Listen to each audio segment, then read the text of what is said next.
ज्ञानाञ्जनशलाकया चक्षुरुन्मीलितं येन तस्मै श्रीगुरवे नमः।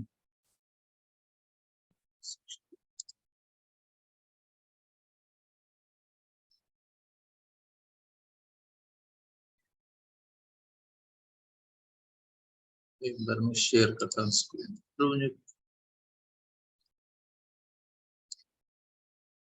हरे कृष्ण। तो हम लोग पहला श्लोक कर रहे हैं मनस शिक्षा का। जस्ट मैं श्लोक रिवाइज कर देता हूँ। हम लोग ये पूरा होने तक इस श्लोक को हम याद करने का प्रयास करेंगे। आपको जब समय मिला तो इस श्लोक याद कर लीजिएगा।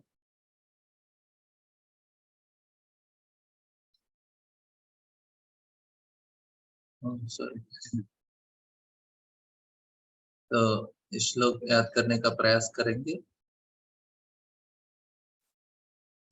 गुरु गोष्ठे गोष्ठालयेषु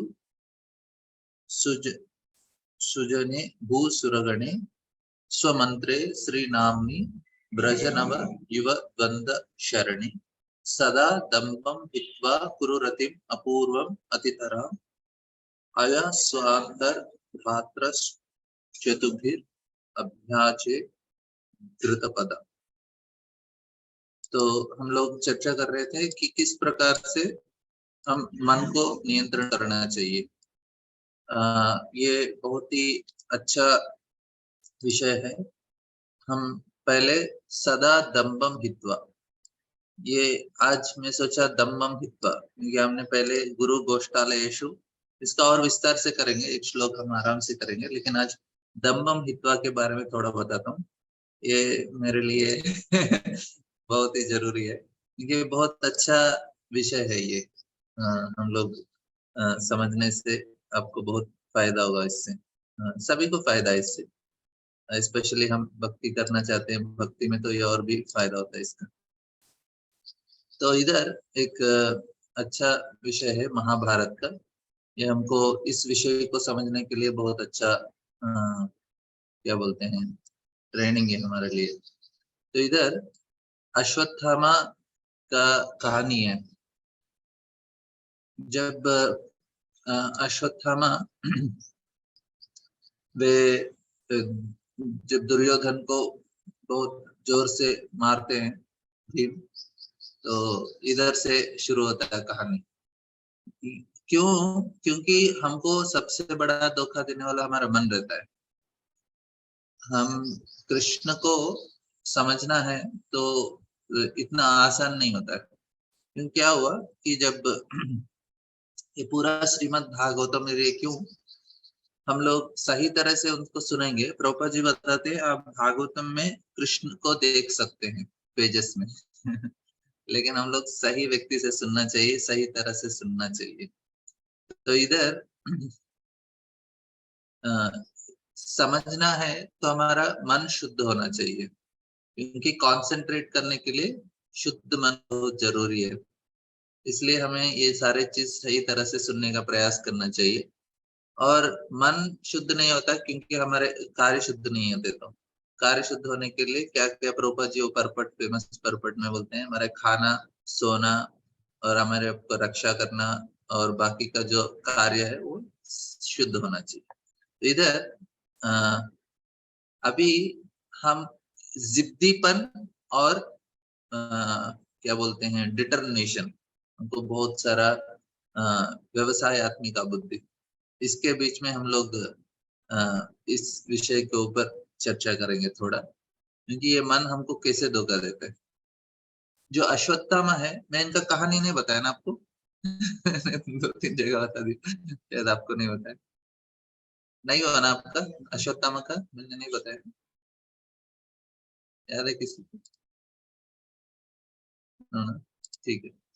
अश्वत्थामा ये शिव जी का, यमराज का, कामदेव का, इन तीनों लोगों का अंश है।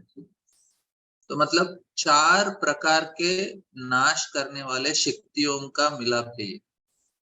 शिव जी का नाश करने का, यमराज का मृत्यु, और कामदेव का काम और लोभ। तो जो हम लोग शास्त्र से जो कहानी सुनते हैं, स्पेशली हम लोग कुछ कहानियां महाभारत इधर उधर से सुनते हैं, तो 3 प्रकार का हमें विषय समझना चाहिए। मैं बहुत संक्षिप्त में बता देता हूँ। एक होता है वो कहानी, ऐसे सुनो अच्छा मजा करो, लेकिन दूसरा चीज होता है, ये हमारे लिए बहुत जरूरी है, जिसको ब्रह्मचारियों के लिए, ये होता है एलगोरी। मतलब उसमें से हमको किस प्रकार से समझना चाहिए। जो पांडव और कौरव है, 2 प्रकार की शक्तियां हैं, और अच्छा शक्ति है, एक बुरा शक्ति है। भगवान के ऊपर विश्वास है, और जो हमारे हृदय के अंदर वासनाएं हैं, दोनों के बीच में झगड़ा है। और तीसरा है आध्यात्मिक समझावट। लेकिन दूसरा भी हमारे लिए बहुत ही महत्वपूर्ण है, क्योंकि इधर जो दुर्योधन, अश्वत्थामा, भीम, अर्जुन सारे हमारे अंदर हैं लेकिन जिसका आवाज ज्यादा है ना, उसका काम चलता है। दुर्योधन है कली का पर्सोनिफिकेशन, मतलब कली का रूप है दुर्योधन, उसका ही अंश है। कली का अंश मतलब क्या होता है, उसमें शत्रुता होता है, और हिपोक्रेसी, और इंट्रिग मतलब हमारे बीच में झगड़ा करने का, और कॉन्स्पिरेसी मतलब षड्यंत्र रचने का, ये सारा चीज दुर्योधन का है। और अ, तो ये दोनों बहुत ही एम्बिशियस है, मतलब ये चाहिए वो चाहिए, ये चाहिए वो चाहिए, बहुत एम्बिशियस पर्सन है ये। और इसके बाद बहुत ही गर्वित भी है। तो ये सारा चीज क्या होता है, और मित्रों के बीच में, रिश्तेदारों के बीच में वो झगड़ा करने का सारा चीज दुर्योधन के अंदर है। अभी अश्वत्थामा, जो अश्वत्थामा का 4 बताया मैंने, क्या क्या बताया, काम है, लोभ है, नाश करने का प्रवृत्ति है, मृत्यु है। अभी अश्वत्थामा किसका सेवा कर रहे हैं, कली का सेवा कर रहे हैं दुर्योधन का सेवा कर रहे हैं। तो हमारे अंदर ये चार चीज रहेंगे, तो हम भी कली का अच्छे से सेवा करते हैं अश्व अश्वत्थामा मीन्स, अश्व मीन्स जो घोड़े की तरह उतना जिद्दीपन से वो लड़ाई कर सकता है, बहुत जिद्दी है। हम सोचते हैं हमारा जिद्दीपन, हमारा एक तरह से मैं इतना बहुत ही डिटरमाइंड हूँ, वो डिटर्मिनेशन नहीं है, वो स्टबर्नेस है, बहुत अंतर है। क्योंकि क्या होता है कि अश्वत्थामा जिंदा रहते हैं, दुर्योधन को मार के गिरा देते हैं भीम। तो लेकिन ये जो जिद्दीपन है, वो कभी हार नहीं मानता, लेकिन वो मूर्खता से युद्ध करता है। व्यवसायत्मिका बुद्धि एकेहा कुरुनंदना, उसमें डिटर्मिनेशन बताते हैं। डिटर्मिनेशन मतलब बुद्धि का इस्तेमाल करके कोई व्यक्ति काम करता है, वो है, वो उसको भी कुछ प्राप्त करने का उसके अंदर भी क्षमता है, लेकिन बुद्धि का इस्तेमाल करता है। लेकिन वो जिद्दी व्यक्ति है, वो दिमाग नहीं लगाता, वो सोचता है मैं सही हूँ, कितना भी हो गलत। और फिर उसके बाद वो दुर्योधन के पास जब जाते हैं, और उसको बहुत ही वेंजफुलनेस, बदला लेने का भाव बहुत था, ये भी अश्वत्थामा के एक गुण है। और उसके वजह से वो कली का सेवा कर रहे हैं, दुर्योधन का। ये सारे लोगों के हृदय के अंदर रहता है, बदला लेने का भाव सही नहीं होता है। और इसके बाद क्या हुआ कि उसको अभी कली का जो कारण है, उसके लिए अपना जीवन देने के लिए रेडी है और उस अभी पहले क्या होता था, झगड़ा करना तो कुरुक्षेत्र में जाके झगड़ा करते थे, अभी उतना जरूरत नहीं है, इंटरनेट में बैठ के झगड़ा कर सकते हैं किसी के साथ भी झगड़ा होता ही रहता है, ये इसने ऐसा किया, उसका निंदा करो। और ये लोग क्या कर रहे हैं, इंटरनेट में हम किसी के बारे में लिख रहे हैं गंदा, तो हम किसका सेवा कर रहे हैं, कली का सेवा कर रहे हैं, हम अश्वत्थामा है ये समझना चाहिए। इंटरनेट कुरुक्षेत्र का बैटल है उस समय सिर्फ लोग, ये भी जान से मारने जैसा ही है, ये जो प्रवृत्ति है किसी का निंदा करना, उसको मारने के समान ही है। अभी अश्वत्थामा को मारते नहीं, उसको निंदा करके छोड़ देते, मतलब उस मारने के समान ही है, मतलब मारने का जो हमको प्रवृत्ति है वो निंदा के रूप में प्रकट होता है, इसलिए किसी का निंदा नहीं करना चाहिए। और ये जो अश्वत्थामा का हम किसी के बारे में बुरा बोल रहे हैं, बुरा सुनने का इच्छा कर रहे हैं, तो वो हमारे अंदर अश्वत्थामा का प्रवृत्ति हमको समझना चाहिए। और ये जो रिसेंटफुलनेस, फूलिशनेस, मूर्खता है, जिद्दी है, और बार बार लोगों के साथ वाद विवाद करना, ये सारा चीज ये सारा चीज पूरा हम लोग, ये कैसे आता है देखो, कोई हमको बताएगा ना अच्छे तरह से, हम बोलेंगे अरे आप गुरुजी है, आप बुद्धिमान हैं, लेकिन मैं नहीं सुधरूंगा क्योंकि मेरा जीवन इस प्रकार से है और मुझे किसी का एडवाइस नहीं चाहिए, उपदेश नहीं चाहिए। मुझे पूरी तरह से पता है मैं सही हूँ और मैं अपने मन को बदलूंगा नहीं, ये जिद्दी बने तो ये क्या हुआ, जो आ, हमारा हृदय अभी किसके जो साथ जो हम लोग प्रयास करते हैं, बहुत बार हमारा हृदय गर्व और जिद्दीपन और जलस, वैष्णव के प्रति भी ईर्ष्या रख लेते हैं। अरे इसको ऐसा क्यों हो रहा है, इसका ऐसा क्यों हो रहा है तो कोई हमारे सीनियर लोग कोई अच्छा काम करते हैं तो हमको ज्यादा फर्क नहीं पड़ता है, लेकिन हमारे साथ में जो बड़ा काम करते हैं तो थोड़ा हृदय के अंदर दुर्योधन प्रकट हो जाते हैं तो इधर तो लोगों को लगता है नहीं नहीं मैं अच्छा ही कर रहा हूँ, ये हमारा प्रॉब्लम है। और इस जिद्दीपन को हम सोचते हैं वो डिटर्मिनेशन है डिटर्मिनेशन नहीं है, निश्चय धैर्य नहीं है वो। जिद्दीपन और धैर्य में बहुत अंतर है, और इसमें भगवत गीता में भगवान भी बताते हैं। और जो धैर्य में क्या होता है, धैर्य में धैर्य नहीं है तो व्यक्ति अंधा हो जाता है। और इस प्रकार से अभी क्या हुआ कि अश्वत्थामा का हालत क्या हुआ उसके बारे में समझेंगे, अभी थोड़ा कहानी बता देता हूँ। अभी क्या हुआ कि जब दुर्योधन को जब मारते हैं तो पांडव, सब दुर्योधन गिर जाता है तो पांडव के जो सारे लोग हंसने लगते हैं और एंजॉय सेलिब्रेट करते हैं कि हम जीत गए अभी। तो फिर कृष्ण बोलते हैं देखो ये व्यक्ति ना इतना गर्वित है, इतना पापी है, इसको अपने अकेले छोड़ दो, इससे कुछ लेना देना नहीं है, शांत हो जाओ, चले जाएंगे। तो दुर्योधन बोलने लगते हैं देखो मैं ना, मेरा जीवन भर मैंने धर्म के साथ जिया है, मैं कभी युद्ध में अपना भागा नहीं युद्ध से कभी, और मुझे किसी ने युद्ध में हरा नहीं पाया सही तरह से, ये धोखा देके मुझे हराया। मेरे मित्र मुझे प्रेम करते थे, मेरे शत्रु मुझे द्वेष करते थे, और मैंने अपने प्रजा को पिता की तरह उनका पालन किया है। मैंने इस प्रकार से बहुत अच्छा जीवन जिया है, और मैं अभी युद्ध में मर रहा हूं, मैं स्वर्ग को जाऊंगा। जब इस प्रकार से दुर्योधन बोलने लगे, स्वर्ग से पुष्प का वर्षा गिरा लेकिन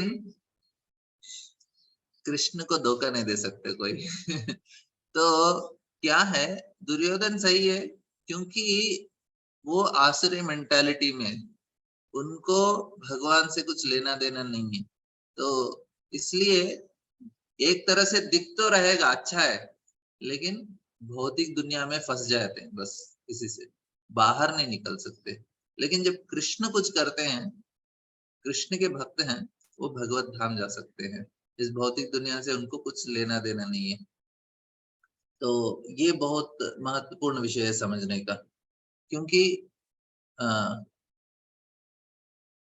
जो हमारे अंदर जो प्रवृत्ति है, हम जस्टिफाई करते हैं। क्या जस्टिफाई करते हैं, मैंने आपको बताया, ये सबसे बहुत महत्वपूर्ण चीज है, सभी लोग लिख लीजिए क्या लिखना है कि हम हर समय हम सही हैं हमारा मन क्या बोलता है, मैं राइट हूँ, जो भी हम करते हैं हम राइट करते हैं ना, सभी को पता है मुझे भी पता है मैं कभी भी राइट ही हूँ, मैं रॉन्ग नहीं हूँ।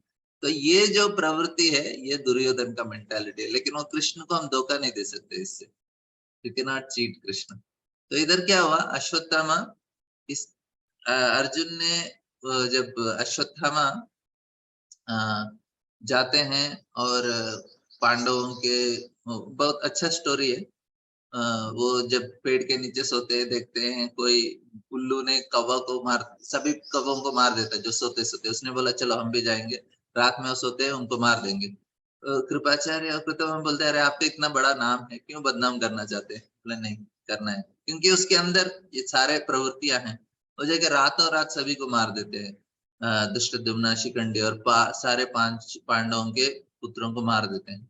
मारने के बाद जब द्रौपदी अगले दिन जाते हैं तो अर्जुन बोलते हैं उसको लेके आऊंगा, तो उसको पकड़ के अर्जुन लेके आते। लेके आने के बाद द्रौपदी, उसका अलग स्टोरी है, द्रौपदी का कुंती का हम बाद में कभी चर्चा करेंगे। लेकिन ये अश्वत्थामा का मैं क्यों बताना चाहता हूँ कि वहां हमारा मन कितना धोखा देते हैं उसको समझाने के लिए। अश्वत्थामा का जो मणि है उसको काट देते हैं, उसको गंजा कर देते हैं उसको, क्योंकि ये मणि से क्या होता था, वो कभी भूखा नहीं होता था, और कोई देवता, नागा और यक्ष, राक्षस कोई उनको पीड़ा नहीं पहुंचा सकते थे, किसी प्रकार का रोग नहीं आता था। इस प्रकार से अश्वत्थामा एक तरह से बहुत ही शक्तिशाली हो गया था। लेकिन ये नन निकल दिया तो अभी अश्वत्थामा सुधरा नहीं। अश्वत्थामा उसके बाद कृष्ण श्राप देते हैं अश्वत्थामा को, अरे तुम इतना इतना गिरा हुआ है। मैं बहुत कम जगह हम कृष्ण शाप देते समय सुनेंगे। तो अश्वत्थामा को क्या शाप देते हैं, आप आपका नाम इतना बदनाम हो जाएगा और कोई भी आपको आपकी तरह मुंह नहीं दिखाएगा, कोई आपको घर में आने नहीं देगा, आप भूत की तरह इधर उधर ऐसे ही कोई जंगल में, सुनसान जंगल में भटकते रहेंगे। कोई आपको घर के अंदर आके रहने का, सोने का, पानी भी नहीं देगा, खाना भी नहीं देगा, और आपके जो घाव है सर में कभी ठीक नहीं होगा, और आप रोग से पीड़ित रहेंगे और ऐसे घूमते रहेंगे कलयुग के अंत तक। आप मरना चाहेंगे तो भी मर नहीं सकते। सोचिए कितना, ये ये जो शाप है ना, याद रखना चाहिए हमको। क्यों? क्योंकि अश्वत्थामा का मेंटालिटी है, हम लोग भक्तों को कुछ अपराध करेंगे, भक्तों के प्रति कुछ करेंगे तो ये याद रखना चाहिए। हम लोग कली का सेवा नहीं करना चाहिए। तो किसी को भी हम लोग कुछ गड़बड़ कर रहे हैं तो कृष्ण को कितना गुस्सा आ रहा है देखिए। और इसके बाद फिर अश्वत्थामा सुधरते नहीं है। अश्वत्थामा फिर जाके ब्रह्मास्त्र रिलीज करते हैं। तो क्योंकि ये मेंटालिटी, मतलब मन इतना डेंजरस है, हमको ये चीज समझना चाहिए। और हम बोलेंगे अरे ये तो कृष्ण का प्लान है कुरुक्षेत्र का, और अश्वत्थामा ने मदद किया लोगों को मारने के लिए, फिर भी क्यों नहीं? ये ना, भगवान हमारे जो जो इंडिपेंडेंस है उसको थोड़ा क्या बोलते हैं, सही तरह इस्तेमाल करने के लिए बोलते हैं। वो चर्चा हम आगे जाके करेंगे। लेकिन इधर मैं क्यों बोल रहा था कि ये जो सदा दम्भम हित्वा कितना डेंजरस है, हमने इसको छोड़ा नहीं तो हम लोग कली का अच्छा चेला बन जाएंगे। माथे तिलक, गले रुमाला, कली का चेला। तिलक रहेगा, घंटीमाला रहेगा, लेकिन कली का सेवा होता रहेगा उधर। माथे तिलक गलाय माला, यही तो कली रचा। तो ऐसा हमारा हालत हो जाएगा। तो जस्ट रिवीजन कर लेंगे। पहला चीज है गुरु गोष्ठी, गुरु के प्रति, वृंदावन धाम के प्रति याद रखिए सारा। तो उसके बाद ब्रजवासी, उनके प्रति आसक्त होना। हमारे लिए ब्रजवासी गोस्वामी प्रभुपाद भी है। फिर सारे वैष्णव के प्रति, हनुमान जी है, गरुड़ जी है, जो वृंदावन के वासी नहीं है लेकिन ध्रुव महाराज है, गजेंद्र है।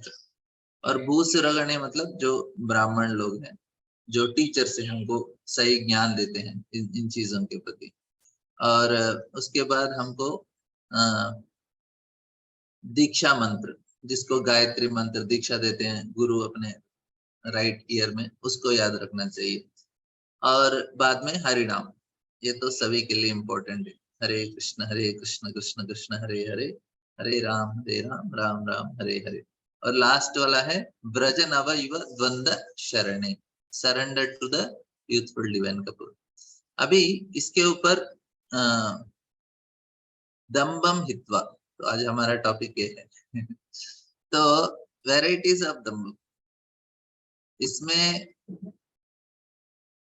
माया, फर्स्ट पहला है माया, इल्यूजन एंड ट्रिकरी, अविद्या अज्ञान, और कपटता चीटिंग, असरलता लैक ऑफ डायरेक्ट सिंप्लिसिटी, और सात्य डिसीट एंड डुप्लिसिटी। तो ये जो दम्बम है ये इन सारे चीजों में वो प्रकट होता है। इसका विस्तार से है शिवराम महाराज का सभी का आराम से कर लेंगे, क्योंकि ये हमारे लिए ना पूरा जीवन भर इसको याद करना है। जो मनस शिक्षा पुस्तक है हमारा अनर्थ निवृत्ति निष्ठा रुचि तक काम आता है ये, क्योंकि बहुत रघुनाथ दास गोस्वामी ने ये जो प्रोसेस है, मार्ग है, बहुत अच्छी तरह से बताया। देखो ये चीज हमको ध्यान रखना पड़ेगा, ये हम लोग इसके ऊपर हम काम करेंगे तो हमारे लिए बहुत ही इंपॉर्टेंट है। पहले ये चीज क्या है समझेंगे, तब जाके उससे निपटने का बाद में शुरू कर सकते हैं। इल्यूजन एंड ट्रिकरी, जो भ्रम है और धोखा देने का जो प्रवृत्ति है, ये पहला वाला है दम्भम में। दूसरा है अज्ञान, तीसरा है चीटिंग, धोखा देने का प्रवृत्ति है, और सरलता नहीं रहना, और डिसीट और डुप्लिसिटी, मतलब बाहर एक अंदर एक, ये duplicity. So while cultivating pure devotional service, there is any other motive besides progress in bhakti, then one is engaged in a kind of cheating or duplicity. तो ये है, तो लोग धोखा देने का प्रयास कर रहे हैं। तो ये हमारे लिए जो अलग अलग लेवल में है, in philosophical detachment or work in material enjoyment is prominent in devotional service, then ignorance will be seen as more powerful than bhakti. तो ये पहला विषय क्या बता रहे हैं भक्तिविनोद ठाकुर, जो कर्म और ज्ञान, ये आप मैं अच्छे से विस्तार से बताने का प्रयास करूंगा। देखिए हमारा भक्ति में ना कर्म और ज्ञान मिक्स नहीं होना चाहिए। मतलब ऐसा होता है कि स्वीट राइस में आपने थोड़ा नमक मिर्ची डाल दिया तो स्वीट राइस का हालत कैसे होगा, उसी प्रकार भक्ति में कर्म और ज्ञान मिलाने से वैसा ही होता है। ज्ञान का प्रवृत्ति और कर्म अभी भी मिक्स है हमारा, जब तक हम समझेंगे नहीं उससे छुटकारा नहीं पाएंगे। इसलिए मैं बता रहा हूँ, कर्म का प्रवृत्ति और ज्ञान का जो प्रवृत्ति टेंडेंसी है उससे छुटकारा सिंपल है। ज्ञान का प्रवृत्ति क्या है, मुक्ति प्राप्त करना है ना। तो हम जब भक्ति करते हैं दुख से दूर होने के लिए, वो ज्ञान का प्रवृत्ति है। और भक्ति करते हैं कुछ भौतिक सुविधाओं के लिए, वो कर्म प्रवृत्ति है। मतलब अभी मैं उदाहरण देता हूँ, मेरे मम्मी को मैं फोन करता हूँ, बोला कैसे है आपका तबीयत, बोले जप कर रहे हैं ना, अच्छा तबीयत है मतलब उनको जप करने का जो मकसद होता है, वो सोचते हैं सब कुछ अच्छा रहना चाहिए। ये कौन सा है, ये ज्ञान का प्रवृत्ति है। मतलब दुख नहीं होना चाहिए, मेरे घर में सारे लोग अच्छे रहने चाहिए, हमारे संबंध अच्छे रहने चाहिए, और हेल्थ अच्छा रहना चाहिए, सब कुछ अच्छा रहेगा, और कोई प्रॉब्लम नहीं, किसी से प्रॉब्लम नहीं, कुछ ये वो झंझट नहीं। और कर्म प्रवृत्ति क्या है, हमको अच्छा धन चाहिए, अच्छे सुविधाएं चाहिए, अमेरिका जाना चाहिए बच्चों का अच्छा पढ़ाई होना चाहिए, ये पूरा कर मतलब भक्ति करते हैं और भगवान को बिल देते हैं। मतलब भगवान मैंने 6 महीने से जप किया है 16 माला, अभी 6 महीने का आपको बिल देता हूँ 6 महीने का जप करने का। मुझे एक नया मोबाइल मिल गया तो चल जाएगा, और एक गाड़ी भी चल जाएगा, और एक 6 महीने करेंगे तो फिर घर मांग लेंगे। मतलब लोग भगवान को बिल देते हैं लोग ये कौन सा प्रवृत्ति है, ये कर्म प्रवृत्ति है। मतलब ये चीज किया मैंने भक्ति में, अभी भगवान आपका आपका समय आ गया, अभी आपको भी कुछ करना है तो ये क्या है, ये पूरा अज्ञान है। ये चीज बताते हैं, हमारे अंदर भी टेंडेंसी है, तो इससे कैसे छुटकारा प्राप्त करना चाहिए। देखिए अच्छा सेहत होना और अच्छे रिश्ते रहना, दुख से दूर होना, ये सोचना गलत नहीं है, लेकिन भक्ति उसके लिए नहीं करना चाहिए। इधर अंतर है हमारा। बाकी लोग जब बाहर के लोग मंदिर जाते हैं, बालाजी के पास जाते हैं, कोई भी मंदिर में जाते हैं, कृष्ण के भी भक्त रहते हैं, लेकिन उनका भक्ति खुद के लिए होता है। भक्ति कहाँ से शुरू होता है? जब हम भगवान के लिए करते हैं और उनको आनंद देने के लिए करते हैं और उनसे हम कुछ अपेक्षा करते ही नहीं है, तब जाके भक्ति शुरू होता है। मतलब भगवान आप मुझे कुछ देंगे नहीं देंगे, आपका तो भक्ति करेंगे हम लोग। वो आप प्रसन्न हो जाइए बस, हमें कुछ नहीं चाहिए उससे। इधर से हमारा जब मन का जो सेंटर है अभी, हमारा सेंटर हम ही है अभी। इसको सेंटर को निकाल के भगवान को रखना चाहिए। हम बोलते हैं लोगों को, लेकिन हम मन में भी उस प्रकार से करना चाहिए। देखिए, हम लोग सिद्धांत से हम लोग नास्तिक नहीं है, लेकिन हमारा जो philosophically we are not atheistic, but psychologically जो मानसिक स्तर में ना, तो नास्तिकता अभी भी रहता है। नास्तिकता क्या है?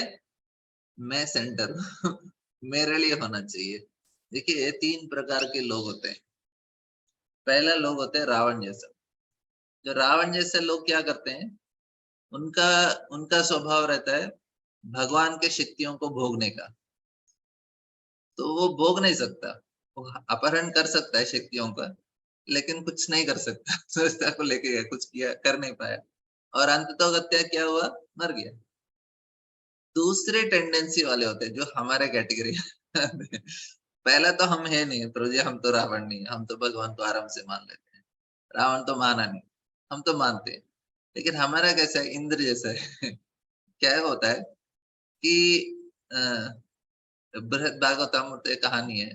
नारद मुनि इंद्र के पास जाते हैं और इंद्र को बोलते हैं, अरे आप कितने भाग्यवान हो, भगवान आपके खुद के भाई हैं और जो चाहिए वो आपके लिए आयोजित करते हैं। इंद्र बोलते हैं, अरे क्या बताऊं आपको, कोई एक चीज सही कर नहीं सकते हमारे भगवान मेरे लिए। तो मैंने बोला, जब मेरा देखो, मैं एक कल्प तक तो मैं इंद्र का राजा हूँ, इंद्र का पोस्ट मेरा है, लेकिन वो एक कल्प तक भी ठीक से होता नहीं है, क्योंकि बीच बीच में कोई असुर आ जाता है, बैठ जाता है। बलि महाराज आ गए, वो मेरे सिंहासन में बैठ गए, अपने लोगों को उन्होंने कैबिनेट बना दिया, मैं और देवता भाग गए। तो मेरे माता पिता जाके भगवान से विनती करना पड़ा कि अरे इसको थोड़ा नौकरी नहीं है। फिर से लगा दो नौकरी में। तो भगवान आ गए। कैसे आए? वो ब्राह्मण के रूप में आए। ब्राह्मण के रूप में आए, फिर बलि महाराज के पास जाते हैं। अभी युद्ध करके, क्षत्रिय के रूप में युद्ध करके, लड़ाई करके उसको हरा के मुझे दे सकते थे ना राज्य को, लेकिन ऐसा नहीं दिया। क्या किया? भीख मांगा, और बलि महाराज ने भीख में दे दिया। अभी बलि महाराज बोलेंगे, अरे हाँ भीख में दे दिया इंद्र को अपना राज्य। और नीचे वो सुतल लोग चले गए बलि महाराज, और वो तो मजा कर रहे हैं बलि महाराज, अरे मैंने भीख में ऐसे ही दे दिया, हैंड आउट हैंड आउट दे दिया मैंने इंद्र को। मैं इधर इंद्र का सिंहासन में बैठा हूँ, लेकिन मैं आनंद ही नहीं, मुझे इतना दुख लग रहा है कि अरे मैं भीख मांग के ले लिया ये। युद्ध करके लेता तो क्षत्रिय के लिए वो एक बड़ा गर्व का बात है, लेकिन भीख मांग के लिया तो उसमें क्या आनंद आता है? भीख मांग के इंद्र का पोस्ट लिया। तो भगवान युद्ध करके दे सकते थे ना, भगवान देते हैं लेकिन ठीक से नहीं देते मुझे। और वो बोलते हैं वृत्रासुर को मारने के लिए हम गए थे, फिर मुझे मारने के लिए लगाया। फिर वृत्रासुर को, वैष्णव है, उसको मारने के बाद क्या हुआ? मुझे मुझे 100 साल तक मानस सरोवर कमल के पुष्प के अंदर छुपना पड़ा। मतलब कुछ ठीक से नहीं करते हो। तो इंद्र, तो भगवान, हम जब कुछ मांगते हैं भगवान देते हैं, लेकिन कैसे देते हैं वो? जब जरूरत नहीं है तब मिल जाता है। बोले, मेरे साथ भी बहुत बार ऐसे हुआ। जब हमको लगता है अभी जरूरत नहीं है, तो भगवान उसी समय, हाँ अभी ले लो। अभी क्यों चाहिए? 10 साल पहले कुछ मिलता तो अच्छा होता था। तो ये सेकंड प्रवृत्ति के लोग हैं। लेकिन हमको थर्ड लेवल का होना चाहिए। हम थोड़ा बहुत थर्ड भी करते हैं। थर्ड में क्या होता है? कोई भी सिचुएशन हो, हम भगवान का सेवा करेंगे, छोड़ेंगे नहीं, कंप्लेंट नहीं करेंगे, हर समय कृतज्ञता का भाव रखेंगे। अच्छा हो बुरा हो, कुछ फर्क नहीं पड़ता। ये होते हैं शुद्ध भक्त। शुद्ध भक्त का एटलीस्ट टेंडेंसी हमारे अंदर होना चाहिए, भगवान आप जो भी देंगे, नहीं देंगे, दिया नहीं दिया, ले लिया, ज्यादा दिया, मैं तो आपके प्रति कृतज्ञ रहूंगा। ऐसा है। और भगवान ज्यादा देंगे नहीं। अश्वत्थामा क्या होता है, ये देखिए बहुत अच्छा विषय है। युधिष्ठिर महाराज बोलते हैं, एक कहानी, युधिष्ठिर महाराज को कृष्ण बोलते हैं, अश्वत्थामा एक बार द्वारका जाते हैं जब पांडव वनवास में थे। तो अश्वत्थामा ब्राह्मण के पुत्र हैं, तो द्वारकावासी उनको अच्छा स्वागत करते हैं, अच्छा उनको सत्कार करते हैं। तो क्या हुआ कि आ, एक बार साइलेंट कृष्ण अकेले रहते तो अश्वत्थामा जाते हैं उनके पास, बोलते हैं अश्वत्थामा के पास ब्रह्मास्त्र था। कृष्ण को बोलते हैं हम एक्सचेंज कर लेंगे क्या, मैं आपको ब्रह्मास्त्र दूंगा, आप मुझे सुदर्शन चक्र दे दीजिए। देखिए कृष्ण क्या बोलते हैं, कृष्ण बोलते हैं देखो आपके लिए कुछ अच्छा है ना, मैं कुछ भी देने के लिए तैयार हूँ। ये आपके लिए अच्छा है, मैं आपको देने के तैयार हूँ। हमारे लिए भी वो अप्लीकेबल है। मतलब जब भगवान को लगता है कि ये चीज हमारे लिए जरूरी है ना, तो जरूर दे देंगे भगवान। उनके लिए कुछ, भगवान आसक्त नहीं है, लेकिन वो चीज हमारे लिए हानिकारक है इसलिए भगवान नहीं देते। ये चीज हमें समझना चाहिए। हम बोलेंगे प्रभु जी मैं भी इतना बड़ा ये नहीं हूँ, बड़ा वो नहीं है, भगवान देंगे नहीं वो। क्योंकि हमारे लिए हानिकारक है। कुछ चीज हमारे लिए श्रेयस है, वो ही भगवान सोच के देते हैं। तो अश्वत्थामा को वही बोलते हैं, देखो मैं सब कुछ दे दूंगा आपको, ये आपके लिए फायदा है ना, मैं सब कुछ देने के लिए तैयार हूँ। अश्वत्थामा को वक्त भी नहीं है मतलब। तो फिर भगवान बोलते हैं ठीक है, आपको सुदर्शन, मुझे ब्रह्मास्त्र नहीं चाहिए, सुदर्शन चाहिए तो ले लो। लेफ्ट हैंड से उठाते हैं, राइट हैंड उठता नहीं है, राइट हैंड से उठाते हैं, दोनों हाथ से उठाते हैं। बहुत प्रयास करने के बाद 1 इंच भी हिलता नहीं। फिर वो निराश हो जाते हैं। फिर कृष्ण उनको पूछते हैं कि आप इसको लेके करने क्या वाले। अभी अश्वत्थ ने सोचा अभी तो कुछ बोल देता हूँ उनको। बोलता मैं इसको लेके आपको मारने वाला हूँ ताकि दुर्योधन खुश हो जाएगा। मतलब उसका जो मेंटालिटी है वैसा ही है, लेकिन भगवान देने के लिए तैयार है। अश्वत्थामा सुधरा नहीं। क्यों सुधर नहीं सकता, क्योंकि उनके अंदर ये 4 जो दुष्ट शक्तियां हैं उनके अंदर हैं, इसलिए सुधर नहीं पा रहा है। हमारा मन के अंदर भी जब तक ये 4 दुष्ट शक्तियां हैं बदलेगा नहीं। इसलिए हमें हरिनाम का शरण लेना चाहिए, नहीं तो हम कली का चेला बन जाएंगे। ये इसलिए तो इधर कर्म और ज्ञान, आपको मैं दो दो टॉपिक पैरेलली बता रहा हूँ। लेकिन ठीक है, जितना समझेंगे। तो इधर कर्म और ज्ञान बताना चाहिए था, मैं फिर से अश्वत्थामा के पास गया। क्योंकि मैं क्या बताना चाहता हूँ कि भगवान देने के लिए तैयार हैं, लेकिन स्पेशली जो भक्तों के लिए, देखिए 2 विषय इधर। जो देवता है वो कंसेप्ट है और देवता व्यक्ति है। दो दो चीज, देवता लोग व्यक्ति हैं और देवता जो है वो कंसेप्ट भी है। मतलब देवता लोग जब एंजॉय करते हैं व्यक्ति के रूप में एंजॉय कर लेते हैं, लेकिन वो एक प्रिंसिपल जैसा है। अभी आप देवता के पास जाएंगे और कुछ मांगेंगे तो वो आप योग आपका जो सही तरह से आपने पूजा पाठ किया ना, उनको देना ही पड़ेगा। हालांकि वो व्यक्ति हैं लेकिन वो रेस्पॉन्ड नहीं करेंगे। लेकिन कृष्ण व्यक्ति हैं और वो अपने मन से करते हैं। देवता अपने मन से नहीं कर सकते, वो रूल के हिसाब से करते हैं। देवता रूल फॉलो करते हैं, कृष्ण रूल फॉलो नहीं करते। कृष्ण क्या फॉलो करते हैं, हार्ट फॉलो करते हैं। इसलिए वो रेसिप्रोकेट करेंगे। आप जिस चीज के भी जाएंगे वो देंगे या नहीं गारंटी नहीं रहता है। देवताओं को ऐसे चॉप्स नहीं है। हिरण्यकशिपु ने ब्रह्मा का तपस्या किया, रूल फॉलो किया, ब्रह्मा को देना ही पड़ा। लेकिन कृष्ण से ऐसा नहीं होता है। व्यक्ति के साथ डील करते हैं ना, तो कब क्या करेगा पता नहीं, अनप्रेडिक्टेबल होते हैं। कृष्ण भी अनप्रेडिक्टेबल है, उनको आप प्रेडिक्ट नहीं कर सकते, देंगे या नहीं पता नहीं। अब जाओ 6 साल तक, 6 साल तक आपने जप किया, बोले भगवान 6 साल तक जप किया, अभी तो कुछ अच्छा कर दीजिए मुझे। तो अनप्रेडिक्टेबल होते हैं। मतलब व्यक्ति के पास जाएंगे प्रेडिक्ट नहीं कर सकते, देवताओं के पास प्रेडिक्ट कर सकते हैं, रूल फॉलो करते हैं। तो इधर भगवान हमको कर्म और ज्ञान, कर्म में क्या है, इधर भक्ति में क्या है, प्रेडिक्ट नहीं कर सकते कृष्ण। कर्म और ज्ञान में हाँ जो किया रूल उसके हिसाब से आ जाता है, लोग एंजॉय करते हैं। कृष्ण के से नहीं जमेगा।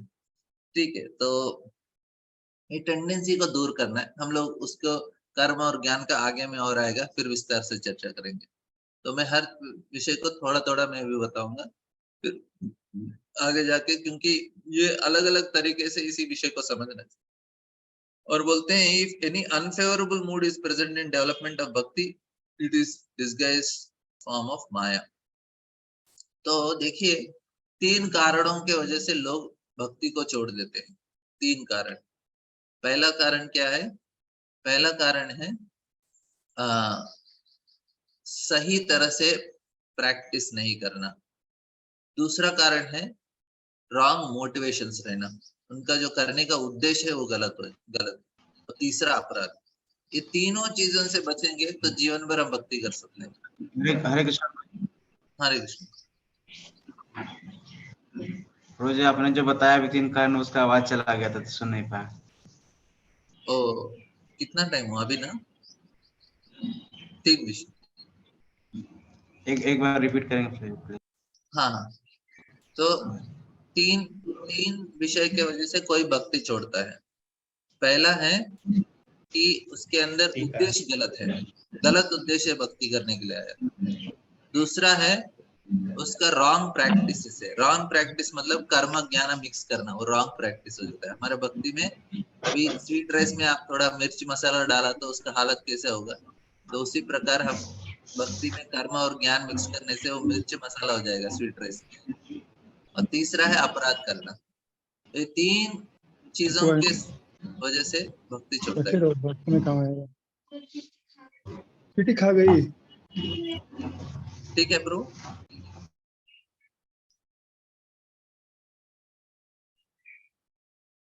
किसी को कुछ प्रश्न है अभी तक का?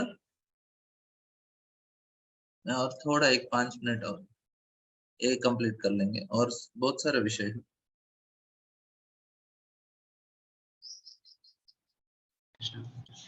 हरे कृष्णा प्रभु जी। हाँ प्रभु। आज के समय में ये जो धैर्य है वो लोगों में बहुत कम होते चला जा रहा है, तो ये धैर्य क्या है और इसको कैसे फिर डेवलप कर सकते हैं हम लोग? ठीक है प्रभु, परसों का क्लास में ना मैं विस्तार से बताऊंगा आपको, क्योंकि अभी हमारे पास 5-10 मिनट ही है। मैं उसको ठीक विस्तार है। से आपको समझाता हूँ। मुझे याद दिला दीजिए बिगिनिंग में, उसके हिसाब से हम उसके ऊपर चर्चा करेंगे। बहुत इंपॉर्टेंट विषय है चर्चा करने का, मैं विस्तार से बताता हूँ। ठीक है प्रभु जी। और किसी को कुछ प्रश्न है? मतलब वो बहुत बड़ा है, इसलिए मैं ऐसे 5 मिनट में कंप्लीट नहीं करना चाहता, इसको सही तरह से समझो। तो और एक इधर हरे कृष्णा ब्रो। हाँ प्रभु जी। ब्रो जी वो डिस्कस करना था मुझे। लास्ट टाइम रह गया था डिस्कस करना कि एवरीडे ले सकते हैं 3 दिन या अल्टरनेट। हाँ इस अभी प्रभु जी ने उस समय बताया ना कि कुछ लोगों को उनको थोड़ा टाइम लग रहा है इसको समझने के लिए। मेरे लिए कोई भी एक ही, आप बता दीजिए, आप डिसाइड। बाकी ड्यूटीज का फीडबैक ले सकते हैं ब्रो जी। उस दिन हम 2 लोग ही बोले थे। हाँ केशवानंद प्रभु।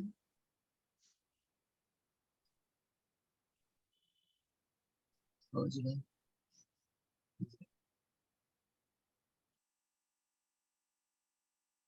देवप्रस्त प्रभु, अच्युत गोपाल प्रभु। Yes, bro. Hare Krishna Prabhu ji. Yeah. So Prabhu, can we have class 3 days continuous or should we have like this? I'm okay with both, Prabhu. Okay, ठीक है। अच्युत गोपाल प्रभु। अच्युत गोपाल प्रभु ने बताया अभी। अच्छा अभी नहीं बोला, मुझे लगा देवप्रस्त प्रभु बोले। देवप्रस्त ने बोला, मैंने नहीं बोला प्रभु जी। अच्छा वही अच्छा, तो मुझे लगा, आवाज से समझ गया मैं। तो एक्चुअली प्रभु जी मैं तो आधा रहता हूँ। मैं ऐसे क्लास करके फिर बाद में सुनता हूँ।